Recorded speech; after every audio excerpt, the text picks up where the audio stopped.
السلام عليكم. المنتخب الوطني التونسي في المقابلة متاع البارح كان انتصر هدف لصفر، هدف خارج الديار. حكينا على الهدف هذاك، حكينا على 3 نقاط، حكينا على أهمية 3 نقاط، انه باش يخليو المنتخب الوطني التونسي ان شاء الله في طريق مفتوح من اجل انه باش يمشي الى كأس العالم، وهذاك الاوبجيكتيف نتاعنا. اعطينا نمشيو توا لكأس العالم، من بعد اتو نتفاهموا واتو نتحاسبوا واتو نحطوا النقاط على الحروف واتو نحكيو كيما نحبوا.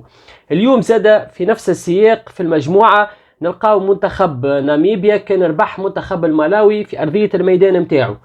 باش نحكيو على الملخص اللي كنت فرجت فيه، ما تفرجتش في المقابلة الكل. نحكيو على الحقيقة معناها مستوى متواضع جدا. معناها كي تشوف منتخب الملاوي تشوف منتخب ناميبيا. صحيح احنا خسرنا، صحيح حايرين فيهم، صحيح عملنا نتائج سلبية، لكن زاد لازمنا ديما نمنوا برواحنا ان احنا رانا ديما خير، رانا نخزروا من الفوق انه احنا باهين، رانا نتحسنوا، نخزروا ونماريو الناس اللي هي تحب ولا ما تحبش بعد 100 تصنيفها، رانا ماناش باش نتحسنوا. دونك كيما قلت الاوبجيكتيف تاع المنتخب التونسي.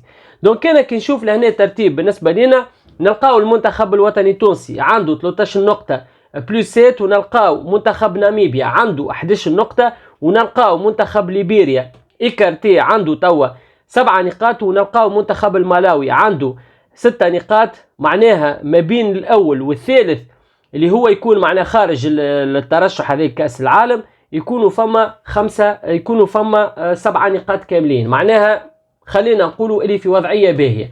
المنتخب التونسي عنده فرصة باهية باش يكمل يكونفيرمي الترشح متاعه، ونكملوا ب 16 نقطة بعد الجولة القادمة ان شاء الله باش تكون ضد الملاوي، واللي شفناها الملاوي خسرت على ارضية الميدان متاعها ضد ناميبيا. دونك ما عندناش علاش باش ما نفوزوش بالمقابلة هذه، وكان لازم نفوزوا بأداء ونتيجة باش نكونفيرميو اللي احنا ان شاء الله نتعداو الى كأس العالم، وهذه حاجة تستنى فيها الجماهير التونسية. دونك هذا في جانب. نجيو توا للجانب الاخر وباش نحكيو شنو اللي قعد من المقابلة متاع البارح، وكيفاش تعامل الاعلام متاعنا مع الملاعبية والروندمون متاع الملاعبية. لكن قبل هذا خلينا ساعة نرجعوا للتصريح اللي كان عمله علي العابدي، واللي الحقيقة معناه شد الانتباه متاعي. خليكم تسمعوا شنو قال علي العابدي في الموضوع هذا ونكملوا نتفاعلوا. اللي جاي لهنا كنا لعبنا في الافريق. دونك الاولاد من الاول من الكره الاولى من اللي يشوفوا نحط ساقي، ما تخافش، ما عنديش لهنا باش انت باش تحط ساقك لهنا باش تمشي الكوب دي مون، مش باش تحط ساقك باش تحطها في ليبيريا. معناها حتى كان لا قدر ربي صار اي حاجه ما تقولش عندي جمعيه وعندي كذا، كنا نضربوا الكره فيها. اذا ما تحطش ساقك تضرب، نحطوا ساقينا وكان ربي معانا. وقت تحط ساقك زاد صاحبك باش يحط ساقه. الناس كل ما بعضنا الاولاد، وسيرتو اللي باش يدخلوا زاد كيف مش خاطر اللي ما نلعبش نستنى الدنيا تدخل نقعد في الظل وبعدين يا من ناحيه كي ندخل نقعد درجين باش ندخل في الطرف. الناس كل ما بعضنا من الاول انا هذه. برافو يا علولو، برافو. تسمع كلام بالرسمي، كلام كيما هكا يموتيفيك من لاعب كحكايه مع اصحابه في الفيستير بالطريقه هذه، ولازمك جرينتا ولازمك روح ولازمك تحط ساقيك ولازمك نلقاه هنا الكلام نتاعو يتجسد على ارضيه الميدان. ايش يعمل علي العابدي؟ يقطع كوره يفكها يلعبها الحنا بعد، يعاود يرجع حلو باس، المستوري يحط كرة في الشبكة ويعطي 3 نقاط مهمين في التصفيات متاع كأس العالم للمنتخب الوطني التونسي. وهذا التجسيد متاع ملاعبي خدام، ملاعبي يصبر. كي نتذكروا احنا علي العابدي اللي هو راهو توا حاليا احسن ملاعبي في المنتخب الوطني التونسي بالارقام وباللي يحب. ملاعبي بدا معناها مسيرة كانت متعثرة في تونس، شفناه معناها كان خرج اخر باساج ليه النادي الافريقي لهنا، ومن بعد مشي لفرنسا، لعب في الليغ 2 وتمرمد بلغه الكره في الليغ 2. كان الطموح نتاعو انه يلعب في الليغ 1، كان الطموح نتاعو انه يمشي للليغا الاولانيه. شنو اللي عمل؟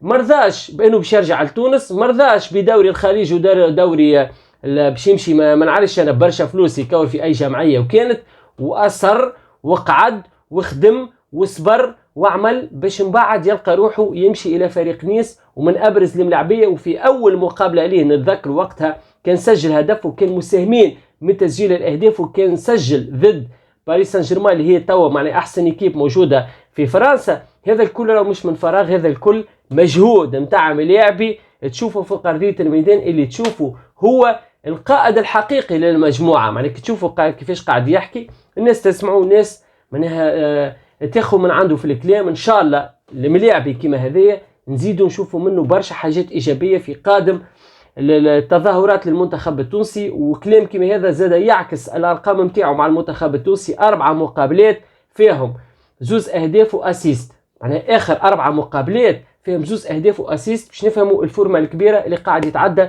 بها الملاعب. إن شاء الله ربي يبقي عليه الستر. هذا في جانب اللي زاد حكينا المنتخب التونسي وحاجة مهمة و3 نقاط برشا حاجات إيجابية.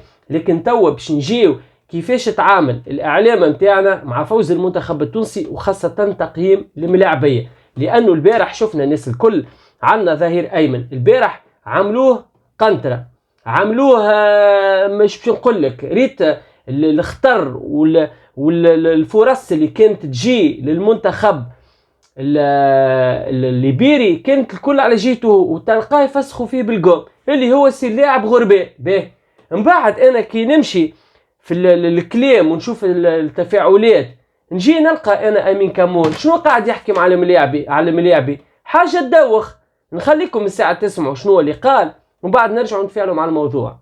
امس او نيفو ديفونسيف دحمان معناتها شابو با، ولي دو سونترو زاد كو سوا طالبي ولا براون عملوا ماتش معناتها الحقيقه كوستو مع ديفونسيفمون غربال معناتها إليتي كوريكت ديفونسيفمون عليه سي كوريجي سوتو اللي قال لك كوريكت راهو قبل هذه الساعه نرجعوا انا للبير نتاع الديفونس اللي يحكي عليه.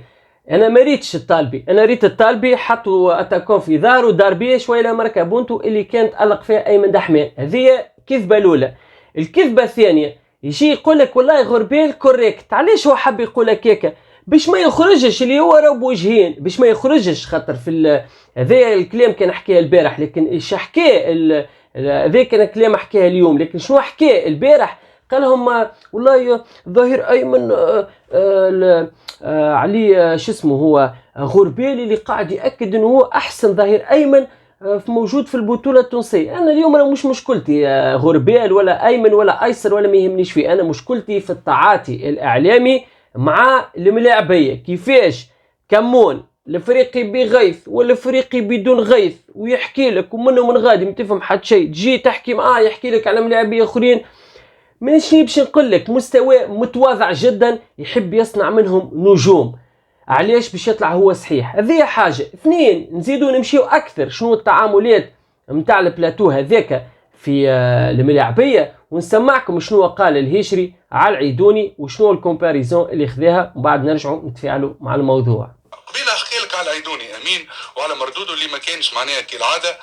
العيدوني سي ان جوور اللي يعطينا كل بلوس في ريكوبيراسيون دو لا بال، فك الجري نتاعو في يلعب برشا اونجاجمون. كان ناقصو ما عندوش انرجي بدنيا معناها. اي ما فهم لاعب شبح معناها هكا يلعب ماتش امبارح ولا المده الاخرى باش شوف عنده مده ملي مشى لقطر وبعد على البوندسليغا وعادي راهو عادي سي با لو ميم نيفو وعادي باش يبعد على مستواه. قبل كان العيدوني اغريسيف وكان معناها يتحرك في كل بلاصه وموجود ولقيناه في دي ماتش معناها عاوننا برشا سور لو بلون ديفونسيف وحتى على مستوى الهجومي ساعات يطلع وكذا. اليوم العيدوني مع ممكن معناها الصيام اللي فما ناس ما تقبلش وكونها تفطر وهذا راهو احرار، كل واحد حر بينه وبين خالقه. شكون كان ينجم يكون في بلاصه العيدوني البارح مثلا؟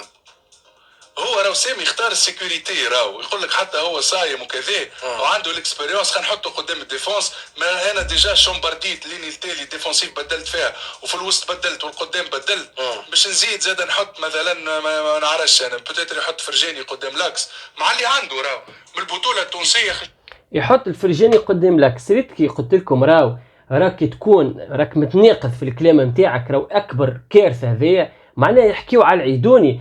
قال له اللي انا راني نشوف نوافق راهو في جزء من الكلام نتاعهم. العيدوني البارح ما عملش ماتش كبير. العيدوني البارح كان اكثر منه تكتيكمون. اذا كنت تحبوا نفصلوا في التكنيك في التكتيك شنو اللي عمل معناه نشوفوا الملاعبي اللي كان اكثر منه اكثر ملاعبي كان يطلع قدامه ويمشي فير لافون هو اللاعب علي العابدي، واكثر واحد كان في ريكوبيراسيون كان يغطي على البلاصه نتاعو هو اللاعب العيدوني. معناه تكتيكمون عمل مقابله خلينا نقولوا متوسطه.